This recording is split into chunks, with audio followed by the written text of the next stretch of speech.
All right, everybody, how's it going? I hope it's going well. My name is David Parsons, ready to bring you another edition of the Nostalgia Trap. Thanks so much for joining us. I hope you enjoy the conversation I've got for you today. My guest today is someone, it's a good example of what the Nostalgia Trap has done for me. I get to meet people and encounter people, whether they be in academia or otherwise, that I wouldn't normally get to make contact with. I found my guest today, whose name is Arash Azizi, through a really kind of weird interaction related to the show and related to There Will Be Blood on Twitter. We tell the story of how we came to meet each other. But either way, he's someone who has a very particular knowledge that I wanted to know more about. And he could fill in some gaps of knowledge for us. And by us, I mean the wider kind of thinking left. I guess you could kind of categorize this show as the thinking left. I know that seems like an oxymoron or whatever, or a self-defeating phrase, or whatever the fuck. But it's a moment for us to reflect, I think, in the wake of Bernie's loss and the pandemic, etc., on what the fuck we're doing. And he has a lot of great ideas because he's someone who was born in Iran and has a lot of knowledge and experience with the politics of Iran, but in particular the left. Within the wider Islamic world in the Middle East. He is a Ph.D. candidate at NYU in history and Middle Eastern studies and a cinephile, and that's how we connected again through movies. But this conversation goes not only touching on movies but kind of culture and the politics of Hollywood and the politics of the relationship between the United States and Iran, which is kind of the dominant strain of our conversation. So I had a lot of fun with Arash. I hope you enjoy this conversation and all of our Nostalgia Trap stuff. You can subscribe to our show and support our show, which I can tell you is a particularly important thing for me right now as we're entering into a very uncertain future. My future has always been uncertain because I'm a contingent laborer within academia. That means I teach whatever classes get thrown to me by whatever institution semester to semester. I really have no job security whatsoever. So like a lot of you out there, I kind of have no idea how much money I'm going to make every year or every month even. And Patreon and this podcast, ironically enough, is my most stable form of income. It's a way for me to contribute to the conversation, contribute whatever knowledge and skills I have, and do history. And talk about politics and the things that matter to me on this podcast and get paid for it. And not only that, but the service I try to render beyond just like my own perspective is bring other academics and other writers and filmmakers and artists and people who are engaged in these bigger questions, particularly of the American left. And in this conversation, we get to the problem with that and why we need to maybe think about a global left.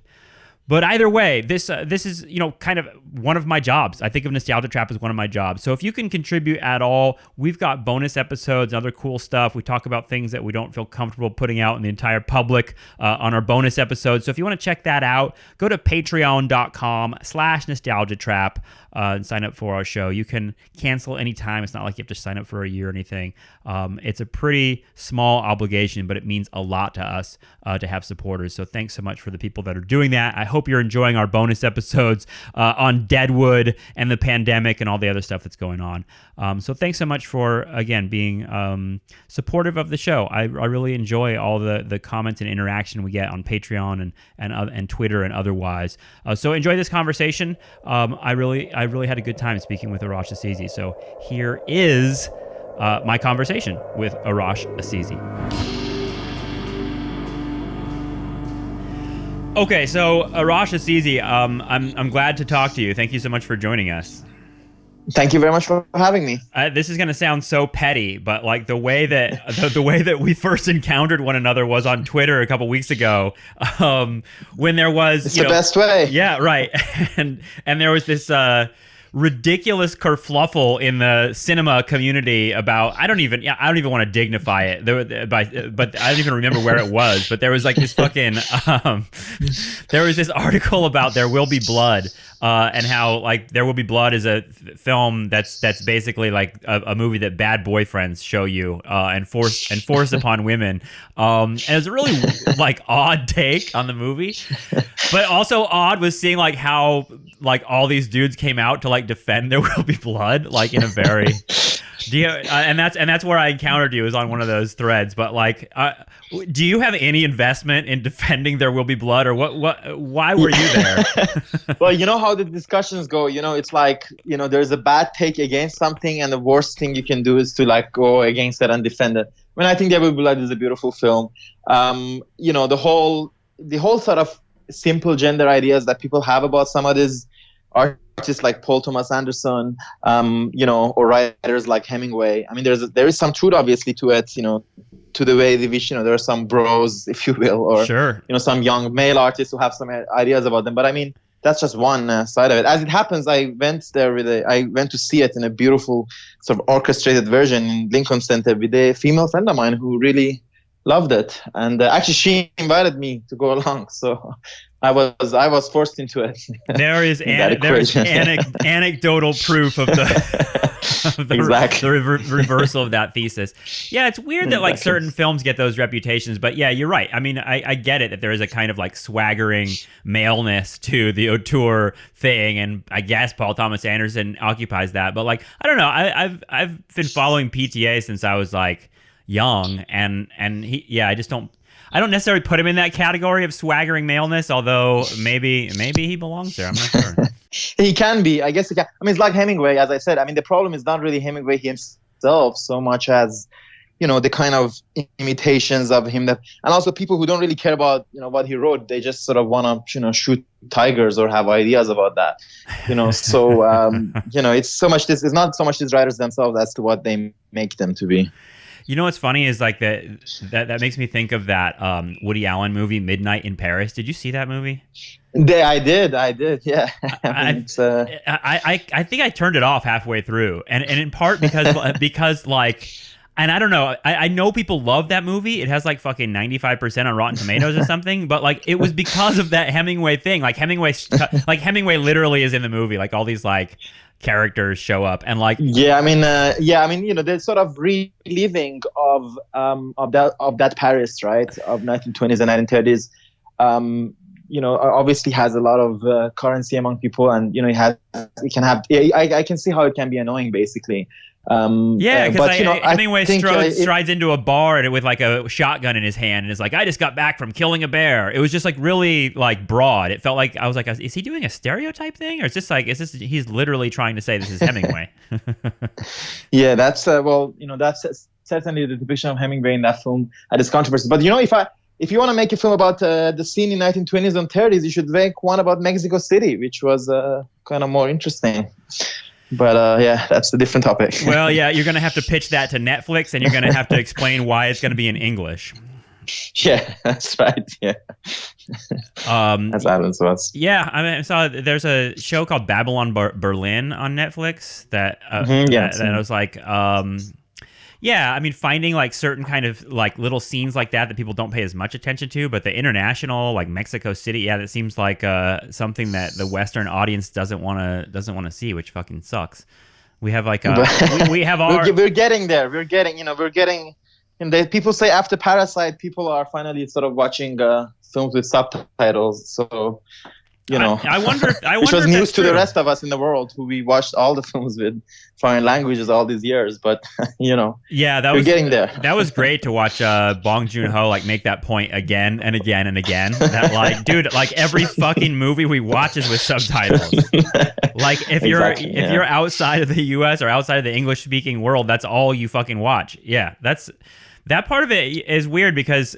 For me, like I was a film student, when I was like 20 years old, and so I had this like snobbery about it, like the opposite way. I was like, oh, I watch films with subtitles, and that's like a mark of sophistication in some way. But it seems like that's like the wrong way to take it. It should be, if you were trying to like popularize it, it should be like, I don't know.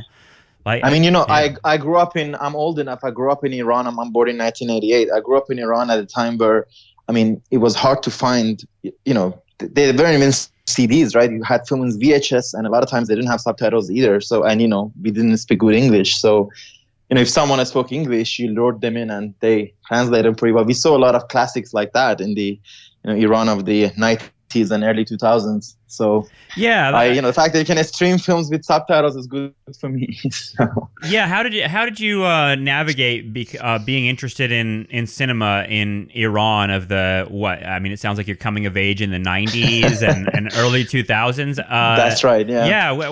I mean, because that's something that I know very little about, and you have like a lot of American stereotypes about how basically in every other country is worse, in terms of access to culture and stuff like that. I don't know if that's true, but what? Well, I mean, I think that So I'll say a couple of things. First of all, Iran was really one of the most isolated and closed-up countries in those years. The war with Iraq had ended in 1988, the year I was born, and Iran was starting to open up in the 90s. But it was still, this is a country you didn't have, any fast food chains. You couldn't order anything off Amazon. You couldn't. It was not easy to get things, and of course, there was heavy censorship. But I have to say, conversely, that we had a very rich cultural life. There was a very great translation sort of market in Iran. Yesterday, Najaf Daryabandari, one of the most important translators in Iranian history, died. And I mean, good time to sort of mention him as well. But yeah, we read the world literature in translation. We read a lot of literary criticism, and we watched films. And we watched films that, bootleg copies, really bad qualities sometimes. But I have to say, we had a very rich cultural life among many people. We didn't have this duality also of, sort of the popular and the intellectual, which is sort of interesting. Obviously, we have it to different degrees and with complicated ways. But I want to, the stereotypes I want to break down. I mean, I'll just give you one example. I remember being in a sort of shop that sold this bootleg. By those time, they weren't DVDs yet, but they were CDs. And I remember this guy showing up from the bus station. He had clearly come from a provincial city in south of Iran, and with a very sort of heavy, thick, rural accent, asking for, Guys and Dolls by Marlon Brando, who he had sort of known. So, there is that. And I have to say, in fact, when you first come to the West, for a lot of young Iranians, they're actually kind of shocked how, excuse me for saying it, but kind of uncultured the youth sort of scene is sometimes. Like, people at universities, talk about, sports or talk about a lot of things, but they're not as much, especially in North America, not as much talking about sort of movies or literary works. And I mean, the American culture also has its own intricacies that some Europeans or people from Iran who are more sort of familiar with Europe might not appreciate and not know. I think that's also a problem. But there was this duality of our youth that, we had heavy censorship and heavy isolation, but also a very rich cultural life. That's interesting. Yeah. And I mean, being a college professor, I mean, I've been adjuncting for years and years. Yeah, that kind of like, I mean, every student is different. Every student has a different level of curiosity, but I think you're right in general to identify I don't know. I'm always feeling like I'm coming to them with stuff they've never heard of, or I'm coming to them and trying to bridge the intellectual stuff over to where they're at, which is like in pop culture, and that part of it is I don't know if that's changed over time, but yeah, I wonder about if you could talk a little bit about Iran and that culture of watching Hollywood movies, because there's a very common kind of left attitude in America that Hollywood is just this force of cultural imperialism, right? And that Hollywood is basically just so dominant as a cultural style that it just infects into all these other countries, and they just become. But it seems like it's a little more complicated than that. I mean, frankly, it couldn't. Not only it's more complicated. I mean, that couldn't be more sort of. I mean, it's a very common position, and some people in Iran, like the rest of us, have it too. But I think it's very ignorant, basically. Yeah. Number one, because. Well, number one, I mean, I don't know what cinema is. If you hate Hollywood or American cinema, I don't know what it means to then like cinema, because cinema is a art made in the age of capitalism. And, of course, there were different countries that had its role in innovation, in its invention and innovations. But really, American cinema is what made cinema to be the cinema that we all love. All these, great filmmakers of the French New Wave, for example, that, this sort of pretentious art types like to talk about liking. I mean, they worshipped American cinema. They knew American cinema back and forth. I mean, like Jean-Luc Godard. I mean, you read the way he talks about American movies. He even knew the B movies. So, I mean, I really don't get what it means to love cinema and hate Hollywood. I really think that's an untenable position. That's number one. The number two thing is, Hollywood was always, as you know, one of the most radical places in America. The Communist Party had, membership of, there were Communist Party members all across Hollywood, as you know, many of them with roots in Europe, and many of them with roots in America itself. But, from the screenwriters to some of the best, movies that we know have direct Communist Party links. And, figures like Marilyn Monroe, who is known as sort of a sex symbol, but she also was a communist sympathizer. I mean, I've seen of her tapes, talking about Mao Zedong in China in very interesting ways. Wow. So these are the realities of Hollywood history that people don't seem to know. And to talk about more recent, times, American cultural life and Hollywood films are very complicated, and they offer their products to the world in different ways. So yeah, we could sort of see through Rocky and Rambo, if you will, when we were kids, as sort of perhaps cultural imperialism.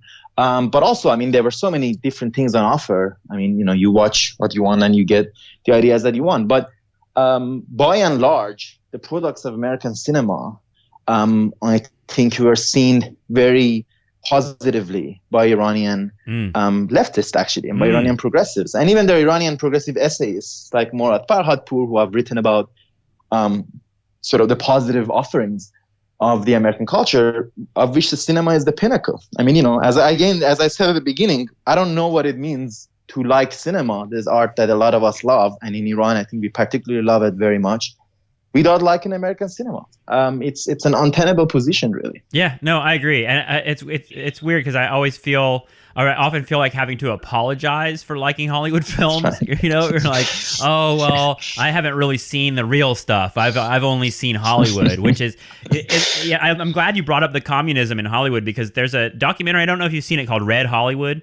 That's I haven't seen it, unfortunately. Yeah, it's actually hard to find, but I have the DVD and I show bits of it in class. It's a pretty dense movie, like tons of clips and stuff like that. It's from the same guy that made Los Angeles Plays Itself. Tom Anderson is his name, but yeah, they show like clip after clip, and they kind of divide it into big themes like war and sexuality and crime, and they show how like these communist screenwriters, filmmakers, producers, etc. are like layering their films, especially in the 1930s and 40s, with like messages that are unbelievably radical into the story. It's weird because it's like, I mean, they got purged. They got fucking thrown out of Hollywood in the 40s and 50s. That's right. But at the same time, the certain kind of idea survives where there's this tension between like Hollywood, like creating these capitalist products. At the same time, like film is such a complex medium that you can like, it's not that simple. In other words, the transmission gets mixed up when the filmmaker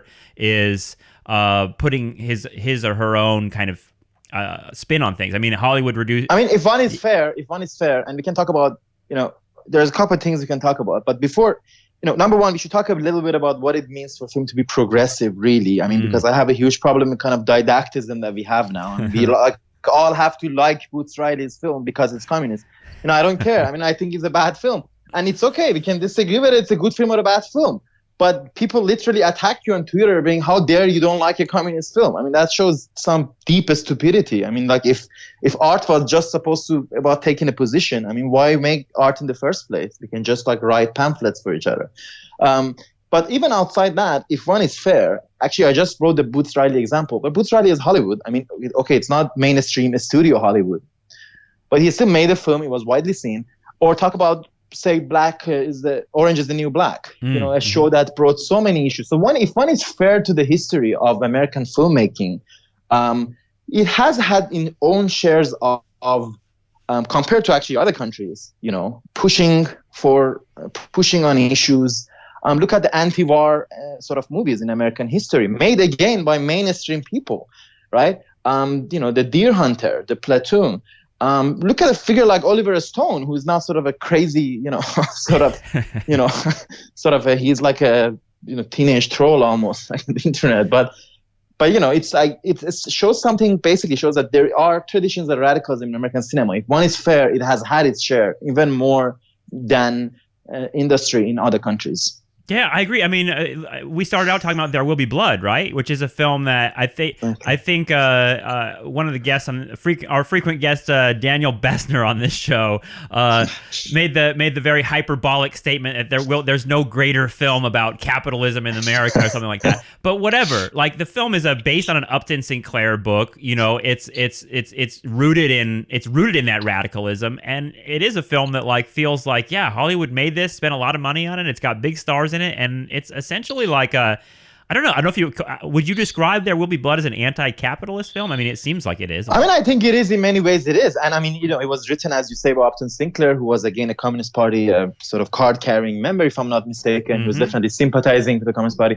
But yeah, I mean, I think in many ways it's an anti-capitalist film, and I mean, actually, not you could say actually the dominant mood if you go to these Hollywood parties is perhaps funny in its own way, of course, because they're all super rich and whatever. But there is, it's not a weird thing to be a Marxist or anti-capitalist in Hollywood, actually. If one actually, to the degree as a film critic I've hung out with these types, it's in canon and stuff. It's, it's not a very weird position for them to have. So I think it's a huge misconception that people have that, they think, I mean, hey, Martin Scorsese talks about Marvel, right? Yes. And he attacks the Marvel movies. So, but they're both so clearly. If your simplistic depiction of Hollywood puts Marvel and Scorsese in the same basket, it clearly has a problem, right?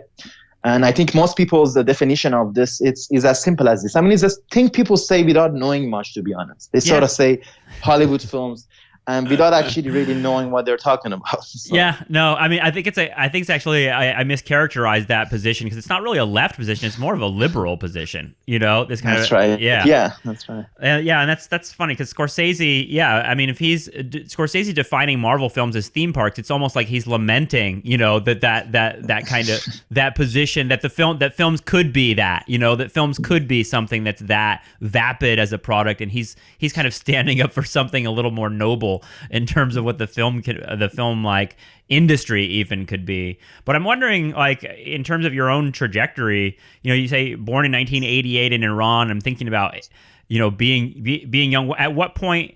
Well, I mean, one of the things we talk about a lot on the show is the trajectory to the left. So, were you come from a left family, or how did you come to the left as a person growing up in Iran at that time?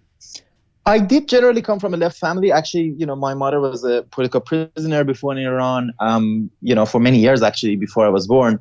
A lot of sort of people in my family had been, but, so Iran had the revolution in 1979. A lot of people leading to that revolution, either before or after the revolution, were jailed, were oppressed. I mean, masses of people were involved in politics. So almost every family basically was involved in some way in politics. But by the time we were born, there was kind of it's very common for parents with political families who've lost a lot of people, a lot of friends. They're very apprehensive about their children getting involved in politics. So I mean, I think that was generally the mood in a way around my family as well. They weren't super excited about you getting political because they know of the price you can pay. And people my generation also have paid a lot of price in Iran, of course. And many people have been killed, many people have been tortured, many have been in jail.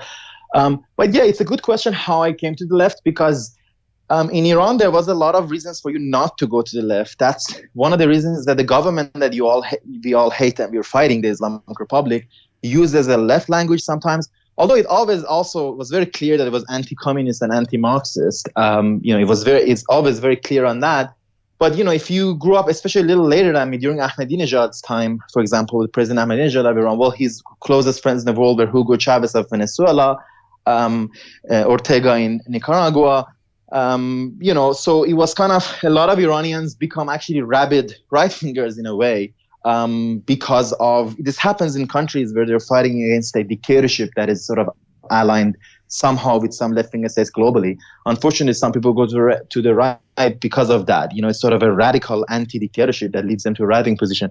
But for myself, many others, I mean, it's always, you never quite remember how you end up on the left, right? But you make make up a story and you stick with it. Is what happens, yeah. Yeah, my story is that I don't know. When I started learning about history, it looked like I wanted to be on the side of Lenin and Che Guevara and people fighting for the common people, and also that sense that Marxism gives you that you can understand the world and you can make a new world. I mean, the thing about left-wingism is that it's a very revolutionary idea, right? It gives you the idea that life isn't just this; it could be better. It kind of goes with art, right? There's some aspirational thinking that if you're an artist, you also have. But I want to tell you one thing that's funny, and that's the biggest. So I joined the communist sort of organization when I was in Iran at a young age, sort of a left communist formation, if you want to classify it in those ways. But one of the biggest disappointments I had as a kid, which really sounds funny now in retrospective, is when I found out all communists don't agree with each other. I remember writing about Che Guevara and Mao Zedong and all that, and someone in the organization said, "Oh, we don't really like those types." And I was like, "What? Don't we all like all leftists?" And I very quickly found out that no, we don't. So, yeah, boy, I think if I knew what was coming. All of that is a learning process. And I mean, I was pretty young when 9/11 happened, and all of a sudden, you're kind of thrown into this new kind of way of thinking for the generation that I'm from. I mean, I was born in 10 years before you, so I'm a little bit older. I was in college when all that was happening, and I was like, the thought was that especially if you're like a left person, you're anti-war, you hate George W. Bush, you hate all. The thought was, well, if Iran is like against the United States, then Iran must be good in some way. That like, that's right. These figures are somehow progressive versus the like big bad U.S. imperialism, and like that part of it, I think, was really kind of damaging because so many people have a very simplistic view of kind of state power and everything like that. But I guess I'm wondering, like, what's the discourse on capitalism like, in the Iranian left? Like, because for me, that's how you get to that deeper understanding, is when you start understanding what capitalism is and how it works as a force in the world and things like that, and quit seeing it as this this like all just through if you look at everything through the lens of nationalism, you're fucked, because it's like all of that is just on top of that. But I mean, was there a point where capitalism enters into your mind as kind of like the story in some way? Yeah, so I mean, I would say, you're absolutely right about, your age group and the post 9/11. I think the most damaging thing actually on the left, if you remember, actually 2 years before 9/11, you had 1999 Seattle sort of demonstrations, and you started to have, after the fall of the Soviet Union, started to have rise of a global left, which had a sort of the good thing about it was it was global. It attacked capitalism on a world scale, and it had a lot of funny ideas, of course, but that was the direction it was going. Whereas after 9/11, this anti-war basically direction, which obviously had progressive characters as well, led it into, frankly, if you just suppose your own government, you're going to be lost. And I think a lot of Iranians were almost, kind of not only shocked, but disgusted at the fact that the Western leftists or leftists in other countries wouldn't support their struggles in Iran, because it didn't sort of mesh up with the idea that they had. And it was really a shift from the internationalism of the previous generations. I mean, we can talk about how identity politics and stuff also play a role. It looks like people are sometimes hesitant to talk about other countries, basically, which goes against everything the culture of the left has. But as for capitalism in Iran, it's interesting because after the revolution in 79, Khomeini, the sort of founder of the revolution, did speak an anti-capitalist language. The very word capitalism in Persian is sort of sometimes attacked. But of course, in practice, Iran was very clear to never become a non-capitalist state. It never went to that direction. There were those who pushed for it, by the way. There were Islamists in Iran who wanted to nationalize the heavy industry and all that. But another wing of the revolution were small merchants, bazaris as we call them, and sort of industrialists who had supported the revolution. And there were very various of those. So if you will, the first decade of the revolution had a civil war. And in 1989, after Khomeini dies and Khamenei, the current leader, comes to power, that war is basically won for capitalism. And, Iran becomes a capitalist state. Today, not only Iran is a rabid capitalist state. I mean, the president of Iran now, Rouhani, if you read his books, he has this stuff about, the need for competitive markets and breaking trade unions that really would make Milton Friedman blush. That's amazing. And so they have, that's in Iran, that is very clear. The trade unions fight against the government, and the government has a program has had for some decades a program of privatization, which defends the official state policies privatization, and it is a capitalist economy in its structure, and it's also a very anti-book. For example, the labor code passed after the revolution is a relatively progressive one in some, obviously not in trade union rights, but in some social sort of criteria, social security, things like that. But the caveat is today, maybe 5% of Iranian workers are actually covered by the labor code because they all have to work on their, sort of contracts and temporary contracts. That sounds that sounds like the U.S. Exactly. I mean, it's roughly the same. I think is the decline in union membership. I mean, it's really low. Exactly. Less than 10%, I think. But yeah, you know what's funny is thinking about that. That period right after 9/11, I can tell you what was fucked up about it and how the identity politics broke. And I'm wondering what you think of it, because the hard part for a guy like me, I'm like this white dude that's like just learning about anti-capitalism and learning about all this stuff, and I'm hearing this like absolute like drumbeat of like anti-Muslim racism in America coming from people, coming from the media, and they're all saying the same thing, which is that Muslims are not progressive, they're backwards, they hate women, they hate gay people, they're racist, they're, all this kind of shit. And so, in other words, it became very like important as like a left person to like defend Muslims and defend the Arab community and defend like, people in the Middle East against this like wave of just, I mean, you're hearing it, liberals and conservatives were united in this, that like the Muslim world is fucking backwards. And so in other words, to criticize Muslims was to get on that team. And that's why like the left was kind of handcuffed. Like a guy like me is sitting there like, well, I actually am troubled by like certain elements of like the culture, right? I am troubled by, especially the way that like the state is used to like foster that like religious style oppression. But at the same time, if I talk about it, I feel like I'm getting on the right wing team. Do you know what I mean? I mean, I think, but here's what I think, right? And some people did try to do this. I think what we should do is to always look at, what I expect as an Iranian. And as I consider myself also a sort of Muslim person as well. I mean, what I expect from the left and from the is to have a fair image of our societies, fair image of our societies, and also understand its complexities. So, obviously, we denounce racism. We denounce discussing anti-Muslim racism, Islamophobic racism that grew in the West after 9/11, especially in this country. But also, our societies are complex societies. Right. And they, just like any other society, I mean, just like American society. I mean, if you listen to some, so of course, if you listen to the government of Iran, America is divided to like, Noam Chomsky and like everybody else who's bad, and,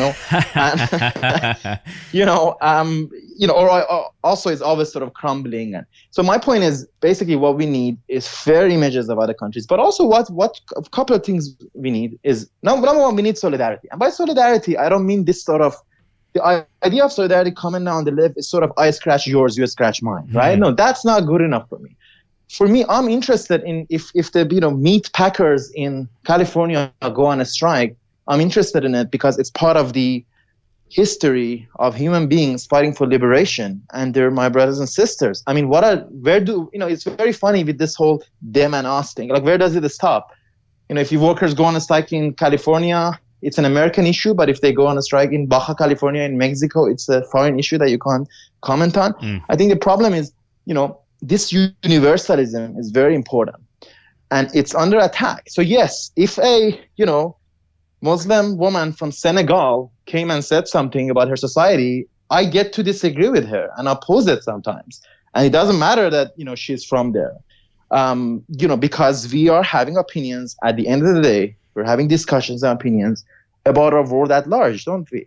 And we have, for solidarity to have any meaning, it can't just be that you have an address somewhere and they tell you what to do, sort of, and then you only show solidarity with them when you want. No, we should be invested and interested in the struggles around the world and the struggles of everyone, because not because there are struggles for those particular people, but because they matter to us, because there is part of the humanity's story of emancipation, really. I mean, that's the only way they could matter to us. Otherwise, if you say, okay, Palestinians are fighting against this, so you have to support them because they're wanting their rights. Well, that's it's not of interest to a global audience because it's their rights, but it's because it's a justice issue, right? You stand on the side of justice everywhere, and it shouldn't be about who you are. It shouldn't be about whether you are white or black or from this or that place. And I think this was the culture of the left for a very long time. The story is this was the culture.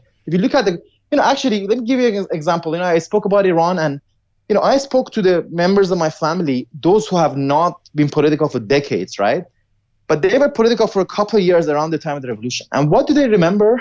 Their understanding of the world is so global, because when they showed to the local party cell, they were talking about the situation in South Africa, the situation in Rwanda, the situation in America.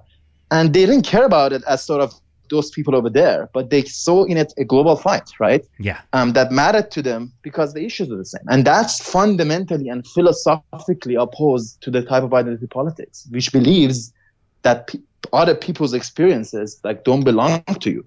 I mean, if you believe in that, you're not going to have any sort of global solidarity. Also, it's a great liberal position you can have, because, you kind of can wash your hands off of it. You can be it's their people over there. I'm not sure. Dude, that is so and not take sides. Thank you for saying that. I mean, that's such a great way of putting it, because it's so dangerous. And I do hear it particularly, okay, so this is part of the culture of and economics of being an academic and a teacher is in the 21st century in America, is that I teach at a million different types of schools. Sometimes I'm at a public community college teaching very working class people. And sometimes I'm at Gallatin at NYU teaching very privileged people from a different kind of position. And the further you go up the economic ladder in America, the more woke people are, the more outwardly liberal they are. And so many of the students at NYU and a couple other places like Emerson that I've taught, they express things these are white students that say basically I shouldn't. They're reluctant to comment on anything that we read or watch that has to do with another race or another experience outside of theirs. They say literally, I've had students say, I cannot comment on this because I'm white and this is the experience of black people and I can't comment on it. And I'm that's horrible. Exactly. That's horrible. Yeah, that's it. I mean, to me, that's just I get where they're coming from in terms of they want to be sensitive or something, but it seems really, really damaging. I mean, to me, it's some sort of fucking intellectual segregation. It's also racism, frankly, right? Yeah. I mean, it's, I don't want to be provocative, but it's actually, and I've seen this all the time. Basically, what is racism, right? Racism is an idea that people based on their race or some kind of group mentality are fundamentally different. I mean, that's just, whether they're inferior or superior is a second question, but it's that they're fundamentally different, right?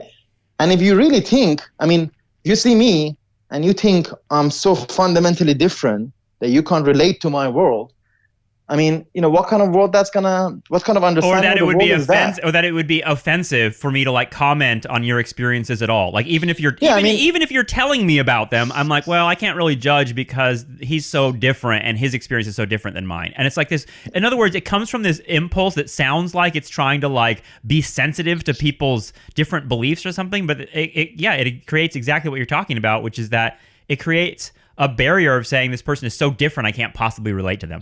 And of course, it would kill all ideas of solidarity, all ideas of justice to have any meaning.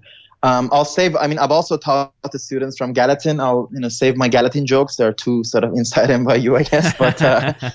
But you see this. I also studied in a Ph.D. program, Middle Eastern studies. And, one of the funny experiences that a lot of us of Middle Eastern background who study Middle Eastern studies have, I remember I had a Turkish friend.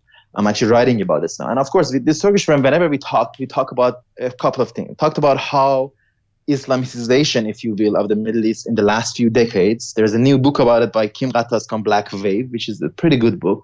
Basically, how the public culture was closed up, how sort of a reactionary Islamic fundamentalism gained grounds, how reactionary Islamic legislation has grown in many of these countries, how the women's rights have been driven back. These issues are very sort of topical to those of us from the Middle East who know who believe our regions are involved in a battle, and these battles are complicated, but we know which sides we have. To a lot of sort of our white colleagues in the Middle East, so of course their only concern is to say, oh, look, these societies are not as bad as you say they are, and they try to sort of sugarcoat some of the oppressions that existed to the degree that like if gay people are executed in Iran for being gay, let's look at it in different. I don't know how many ways you can look at gay people being executed for being gay, right? I think it's a pretty fucking obvious universal sign. Let's try and apply some cultural relativism to that, right? Well, you can read Joseph Massa, the respected professor at University of Columbia, who should be sort of ashamed of himself for example, when they arrested gay activists in Cairo. I mean, he wrote about it, and he said these people are sort of agents of the Gay International, that they engaged in male sex relationship before, but they were forced into some sort of a gay identity. Anyway, I wouldn't open it up, but I would know that Professor Massa stood on the side of a state repressing gay people for being gay, and repeated the exact same things against them, which is basically by the way, it's not super it's like what the backward mullah in Egypt or Iran says is exactly the same as distinguished academics in Upper West Side, which is that these people are different again, and when they adopt things that we see as Western, they're basically adopting foreign things. So and it's also like seems like it's part of a larger. I mean, the American right wing just missed that hypocrisy like completely, which was that the American right wing at the same time they're like so upset about Muslims and their treatment of women and gay people and things like that. It's like, well, what the fuck are you? Like, it's the same kind of religious like impulse exists among white American Christians, and like it seems like it's part of like there's nothing different about kind of reactionary Islamic culture rising in the post 9/11 or period, or in the last 30 years or something. There's nothing that different from like the reactionary right wing movements that are happening all across the world. They seem like they're part of that larger kind of global movement. Absolutely. I mean, that's a very sort of funny one actually, because right wing anti-Muslim movements in different parts, they've had to almost decide whether, if they want to be anti-Muslim, what are they going to do with the gay people, because it's a great scoring point to say Islam is anti-gay, but then they also don't like gay people. So, I mean, if you're a right-wing Christian in the US, you really should agree with some of the points that the government of Iran, they do very well. In fact, as we know, Christian right has helped adopt anti-gay legislation around Africa, for example. They should have their own solidarity. But I want to just emphasize this point again, that so it's like, don't have a simplistic images of countries, just like any other place. Yes. I mean, you don't have that of America. If you go to France, you don't say French people do this or French people do that. You understand there is a French left, there's a French right, there are different traditions. These countries also have their own complexities. So learn them and take sides when you need to, and understand them. Why should it be? Why are the only choices is that either you have a caricature of Iranians are all being sort of backward, or that everything that happens in Iran is just like wonderful. And all this is something kind of stupid about like whether America is better or Iran. I mean, the other thing that is important on the left, of course, is how much you care about democracy and how much you care about rule of law. Yeah. And when you don't have it, you understand what it's like. Someone was going off and on about how the rule of law that means nothing and habeas corpus means nothing here. I said, look, I've been arrested in Iran. I've been arrested in Canada. I know the fucking difference, right? And I think, that's also important. I think there is, it's this silly, childish thing in which you think you're involved in some sort of a proving America right or wrong. So if you try to show all the bad things about America, like you've won a point. But if you say, I mean, the good things are also, they didn't come from the benevolence of anyone. They're results of years of social struggle. Somehow people think it's like propaganda war, that I understand if the states are engaged in that for their own goals, but surely the progressives should not be that. They should have a global fight for freedom everywhere. Yeah. And against capitalism everywhere. Yeah, I'm glad you brought that up, because I mean, it sounds like it connects with your work. I see that the reason I wanted to talk to you is because you have buzzwords in your Twitter profile that are like historian, cinephile, and one of them was about you studying the kind of global dimensions of the Cold War, which I find totally fascinating. It's something that I'm a Cold War era historian myself. I do the Vietnam War, but my stuff is mainly about the American anti-war movement, and it's like, that the internationalism of the American left in the 1960s, the browner and blacker the people, the more you saw it. So in other words, like black, like in the Black Panthers and like different Chicano organizations and Native American organizations, the discourse is almost like all global. Like it's entirely like within like, but then like the further you get away from that and you get to like the kind of standard story of the American left is like SDS and like these white college students, and it's not as much. But I wonder, like, what that looks like in Iran. In other words, like, or in terms of like outside of the United States, like, what do you study in the global Cold War? What element of it are you in, and what does that tell us about it? Because it seems like you're saying, and I think I would agree, at least on the American left, that the American left was more international in the 60s and 70s than it is today.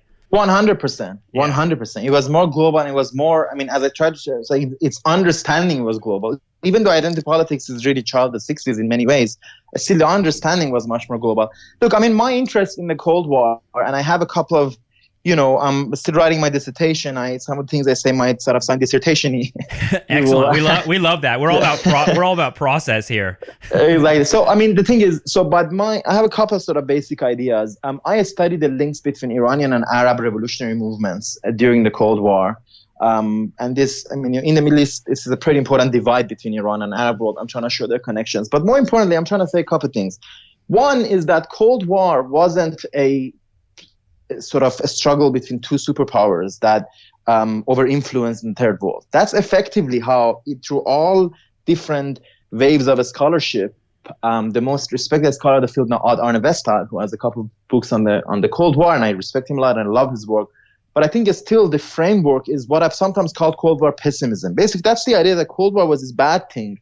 These big superpowers competed with each other, and people in the third world were affected by the struggle. That their struggles were kind of deflected, right? It's tragic. Tragically, the struggles were affected by these superpower calculations. I disagree with that. My take is that Cold War was actually a struggle on a global, monumental scale about the future of humanity, about whether it was going to be capitalist or whether it was going to be socialist. Now, in no way I've never been a Stalinist in my life. I don't defend what the Soviet Union did in many ways. It gets complicated. We can talk about what these state powers did, but what is... Sorry, tankies. Arash is not a tanky. Exactly. Yeah. Oliver Stone is, though.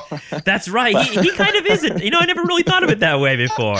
Fucking someone needs to write Oliver Stone as tanky. Where's that fucking Atlantic piece?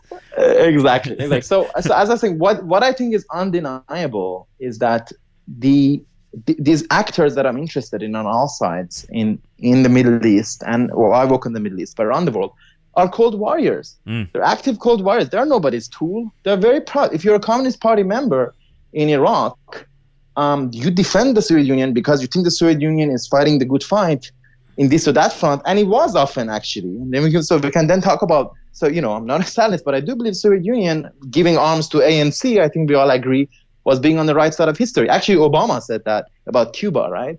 He said, Cubans were on the right side of history, we were on the wrong one. That's what Obama said. When did Obama say that? God, I got to look that up.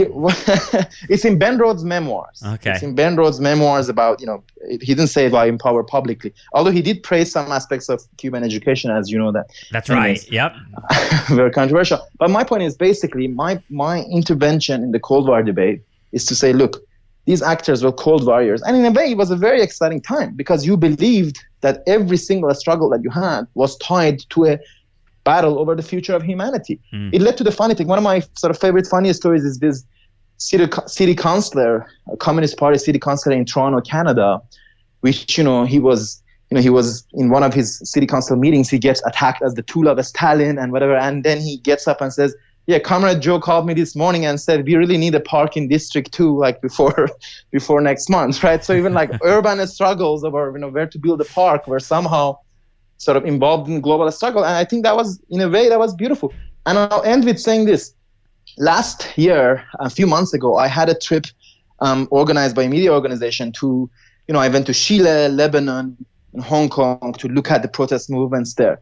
And, I was interested in what they think about Iran and how they link up. And I think the difference couldn't be more crucial because while they did show solidarity with each other, while they were interested with each other, still there is some sort of and I think, I hope that changes in the years to come, there's some sort of it's them and it's us, and there's little interest in the issues in a way. And also there is no in Cold War, the exciting thing was, you actually had a stake in the future of humanity, right? And because of that, you had a lot of imaginations about what the future could be, right? And now the imagination is kind of limited in a way, right? The imagination is limited. I mean, in these countries, if you go, they're like, we want what these movements, all these global movements that we talked about, really the height of the imagination is we want good services, right? We're like the state services are not good, or we want sort of more freedom. The kind of aspirational philosophical imaginations for a new world are not there the way they were definitely in the long 1960s and during the Cold War. And I think those are good things about that bygone era that we should recover, frankly. That's a crazy take. I love it. It kind of saying like the Cold War kind of brings out like what the story is really about. And that's right. Yeah. That part of it is troubling because the Cold War is also like, superpowers with nuclear bombs, and that part of it is just fucking like so depressing. But I mean, the issues are real, and like, I mean, to me, and we still have the superpowers. We still have the superpowers of nuclear bombs. We just don't have the parts with the causes and the movements, right? Right. Yeah. You don't have it like as much. The kind of material arrangements are the same, but the discourse is different. That's right. Yeah, that's right. I wonder what you think about. I don't know if you see those memes that like I think the right wing throws them around a lot, but I think liberals do it too, where they show like every once in a while like it'll crop up and like it's interesting because like this pandemic moment kind of erased the tension between the United States and Iran that was growing. Like, didn't the United States like assassinate a major military leader like just like right before this pandemic began? That's right. As it happens, I'm writing his biography, which will be published in a few months by the One World Publications. No shit. Put a plug. Yes, yes, I am. Yeah, it's Qasem Soleimani was killed, and I'm writing a biography of him, and about sort of Islamic republics rich in the world, its global ambitions, if you will. Through his biography, I'm hoping to tell that story. That sounds awesome. I mean, to me, all of that stuff contributes to a global understanding that seems like the left could benefit from tremendously. I mean, at this point, the left could benefit from a lot of different changes in direction, I think. But one of them, what I was thinking about is like kind of how culture blinds the left, to so much of this. And like what I was going to say is that like there's these memes that come up every time there's like tension between the United States and Iran, and I was definitely seeing them. When Soleimani was assassinated, there were like these memes that show like all these collected pictures of what life in Iran was like in the 60s and 70s before the Islamic Revolution. And they always show like girls in mini skirts, and they're like, people studying together, and a lot of it has to do with like the clothing that people are wearing, and they like create this image of like this ideal like progressive culture that got erased by the Islamic Revolution of 79. How would you complicate that? Because that's something that like when I look at that, I'm like, I'm not sure what to do with that. Yeah, well, the thing is, like many other things, if I was a young man in that era, in the 70s, I would also fight against the Shah's government. But not thinking that we're going to lose the civil freedoms that people had. So let me put it this way. Number one, there is a truth to those pictures. And it's not just Iran. I mean, I already mentioned Kim Ghattas's book, Black Wave. What this book is basically about is how, since 1979, with the revolution in Iran and some other events, including the war in Afghanistan, including sort of a right-wing direction in Saudi Arabia, we've had a closing up of the public culture in our countries and a rise of a reactionary Islamism. That was a very marginal force, right? And this is not an Iranian story. It's an Egyptian story. It's a Pakistani story. It's a Turkish story. It's a Saudi story. It's a story of the Muslim world as a whole. And America, by the way, United States, because of the Cold War, had a horrible role in that. It supported the most rabid right-wing Islamists because they were anti-communist. And you would not have had the reactionary Islamism the way you have today without the United States support. Without for example, in Afghanistan, I mean, where do all of these terrorists, including those who did 9/11, come from? They were trained in Afghanistan, with the CIA support during the 1980s. That's the Rambo 3 story. Exactly, Rambo 3 story. Exactly. So basically, there is a truth. There is a truth to that. It is true that, this reactionary Islamism did rise after that, and the Islamic Republic did close down a lot of avenues for women. But there are two things to remember to complicate that. First, the Shah's regime was, of course, also a brutal dictatorship. Mm-hmm. There were a lot of people who were poor. It was a U.S. Cold War ally, but that did all the sort of nasty things that U.S. Cold War allies did. And so people had the right to fight against that. And a lot of Islamists actually fighting against that, even Islamists fighting against that, they didn't want to restrict women. This is sort of a more complicated issue, but they were not necessarily socially conservative, actually. That wasn't their main goal. Their Islamism was very much an Islamism of the 60s. 60s was an area where how people loved Eastern mythologies in Berkeley. You just didn't end up in a Hindu sort of dictatorship. But that's right. Yeah, that's funny. It's sort of similar. People used Islam as this kind of a new idea, right? That could replace. So there is that. And the other thing that complicates it is that in the 40 years of Islamic Republic have not just been women under Islamic Republic. It's not a simple image of them going home, for example. The majority of university graduates in Iran today are women. A lot of positive things happened under Islamic Republic. For example, in the 80s and the 90s, you had massive development, rural development that meant Iran had one of the most rapid rises in the HDI, Human Development Index. So the story of the Islamic Republic is in no way, again, a simple story. I mean, I'm sorry that we can't come up with simpler stories to tell the world always, but but that's the reality. I think it's so. I mean, Americans are so ignorant, and I would include myself in that. And I'm an outlier. I feel like I know more about Iran than the average American, but that's not saying much because the average American knows fucking zero. But it's very easy to just. You mean humble. Yeah, I mean, but it's very easy to take pictures and create a meme and say, look at what Iran was like, and people just go, oh, I guess that's what it was. And in other words, it almost because it backs up your stereotype that's already there, it just seems factual, and that part of it seems really tricky to get over in the United States.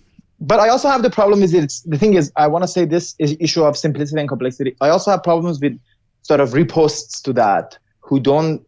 I started by saying there is a truth to that. Mm-hmm. And I think this is, not to get too philosophical, but this simplicity, complexity should, again, leave us, we can't just answer it's complicated to anything. I said, there's nothing complicated about gay people being executed for their gay in Iran. You don't need to know 9 history books to know that's, to know that's fucked up and that's something you should oppose, right? And I think a stark point should always be spelled out. And, it is a stark point. Iran is the only country in the world, bar none, in which every woman has to cover her hair when she goes out of the house, and otherwise she's brutally attacked by religious police. I mean, that's a crazy fact if you think about it, right? Yep. What would we do if they said in America from tomorrow you need to wear a certain thing from tomorrow? I mean, everyone would be up in arms if 1/10 of that happened. Mm-hmm. Somehow that's official policy in Iran, and you have the disgusting sight of people calling themselves progressives to say, oh, maybe it doesn't matter, maybe it's not very important, maybe it's their own thing. There's nothing ambiguous about a state-enforced dress code. And Iran is the only country in the world that does it, as is the only country that basically banned women from its stadiums. Until recently, one of the very few countries in which executes young people, one of the countries that executes more people than anybody else, and all the rest of it. I think these are stark points of truth really do need to be put there. And I agree. Yeah. I agree. And that's something that I want to kind of check in myself is that, and I don't think it's a too philosophical a point. I think it's an actually critical one to say, to throw your hands up in the face of something like that and say, well, it's complicated, is doing the work of the oppressors, and being well, maybe there's a reason for that, maybe there is a reason for that level of grotesque treatment of human beings. And it's well, I mean, you're kind of losing your own humanity by just saying it's complicated to something that fucked up.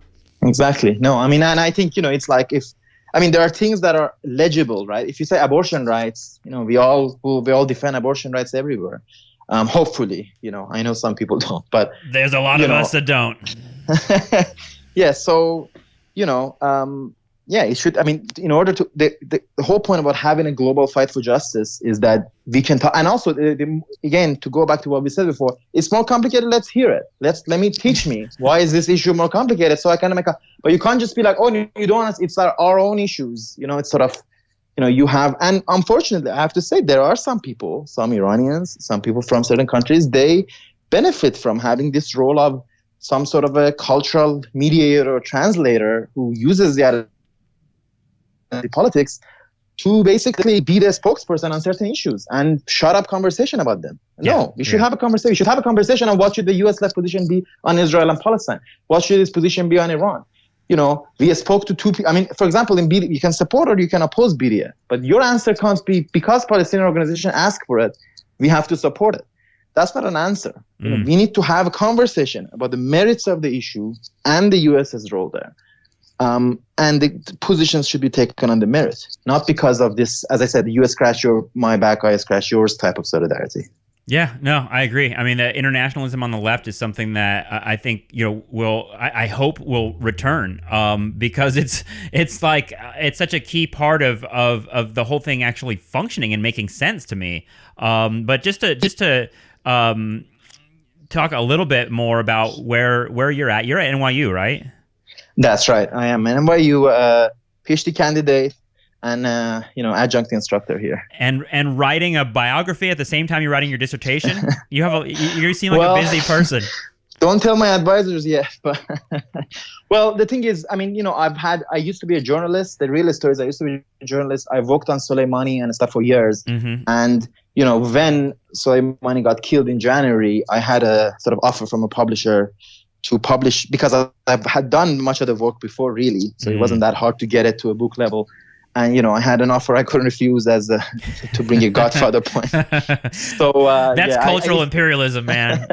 If any of my advisors are listening, I'm back on dissertation. The book is done. It's take your time. I'm doing serious dissertation work. Who knows what the fuck is happening in academia? What part is so? What part does cinema play in your dissertation, if at all? What role is cinema play in your larger kind of scholarly thing? Or are you just a personal cinephile? No, I mean, I think cinema is very important in many ways because of the Cold War. I think it was a very important medium of this. I mean, I hate to use globalization in this term, but I think you know what I mean, of global links, basically. It's, it was a medium through which, whether you watched Soviet films or left-wing films, or you watched sort of American films, it was very important in making the world of our actors that were interested in the Cold War, the subjects, basically. Cinema was very important to them. And they all had different opinions on cinema.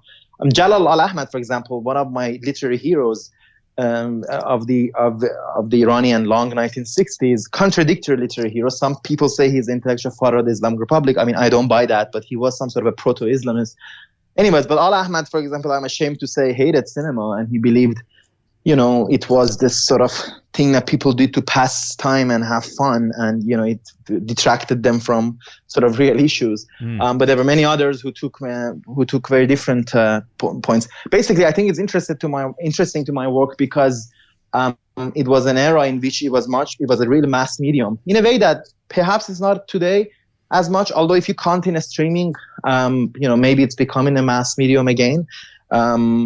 But yeah, from that, and also the other way that is, I mean, I try to always teach with history in my classes. It's that, films are sort of very important artifacts of the era, intellectual artifacts that really, explain the thinking. Yeah. Also your students love to take a couple of hours off and watch a film, but that's of course. Yeah, I mean, if you're a student of cinema at all, you eventually do a unit on like Iranian national cinema as like right. Particularly important. So it seems like, and that's another place where it seems like we might have a lack of understanding of kind of the trajectory of Iranian cinema, because it's like this pre-revolutionary and post-revolutionary cinema are like very different, right? Well, the thing is, one way to think about it is Iranian cinema is so young, really. I'm very proud of Iranian cinema, by the way, I have to say, as a good patriotic Iranian, I take pride, pride of the fact that Iranian cinema is, I mean, our culture products in movies are, have a broad, they're very well known around the world. Yeah. And I hope this is the face of Iran that I want to show, right? But to go back to the question of pre and post-revolutionary, basically, the fact of the matter is the Iranian cinema was so young when the revolution happened in 1979. I mean, yes, we had movies made for some time, but really, it was only in the 50s and 60s when you had a sort of production of a lot more films, and the you both had a new wave, and you had a sort of popular cinema that was dreaded by intellectuals called Film Farsi, which is sort of a different story. But the great names of the Iranian post-revolutionary cinema had already started, usually prior to the revolution, actually. And while the people in popular cinema were driven out of Iran and had to leave, those of the more intellectual cinema, both because they were considered to be anti-Shah, but also because they were sort of more intellectual and they weren't really the type of stuff that people associated with popular cinema that led to its closing down. They survived and they stayed. So the links are very much there. But like someone like Kiarostami, I think he did a little thing before the revolution, but he really sort of grew up after the revolution. But in no way was he linked to the regime, and there was, in fact, always this opposition of. And this is the other thing, that the revolution. We have 40 years under the Islamic Republic, right? Mm-hmm. So people like Asghar Farhadi, who won the Oscar twice. I mean, so he has no pre-revolutionary past. Obviously, he's product of the cinema industry under the Islamic Republic. But he's always been in, I don't want to say oppositional necessarily, but basically he is seen in the artistic community as one of the other. It's not very hard to understand, right? In the United States, for example, a lot of right-wingers view Hollywood again as sort of this, out-of-touch liberal establishment, yes. that they do. It's the same in Iran. Filmmakers as a whole have always been viewed suspiciously under heavy censorship by the regime. And the regime has its own filmmakers, if you will. Some of whom are good, like Ibrahim Hatamikia, who makes good war films, and he's very proud to be a regime filmmaker. I think cinematically they're good, obviously. And we can talk about what it means when a film is cinematically good but defending reactionary ideas. But they're always in a small minority, basically. You're talking about Christopher. It sounds like the Christopher Nolan of Iran. Well, I'd love to hear an episode on Nolan. That's another conversation. Yeah, we should definitely do some movie. I'd love to pick some auteurs and go down the road with you. I know we said we were going to talk about PTA, but we'll have to get to that another time. Yeah, definitely. Yeah, that's all. It's all fun. It seems like as much as you're into Iranian cinema, there's a lot of like '90s American filmmakers and the same auteur people that I'm into. Definitely. Are part of your POV. But Arash Azizi, I really have fun talking to you. Thank you so much. Thank you very much for having me, David. This is wonderful. Love your podcast, and hope to do this again. Thank you. Thank you. All right, huge thank you to my guest, Arash Azizi. I had a really fun time talking with him. I hope that you enjoyed all the little side paths that our conversation took. I feel like I could talk to Arash about movies a lot, so I hope to have him back on very soon. Thanks so much for the people that are supporting the show on our Patreon. We've been really enjoying the conversations we've been having with people about our Deadwood episodes and everything else that's going on over there, our vibe checks, etc.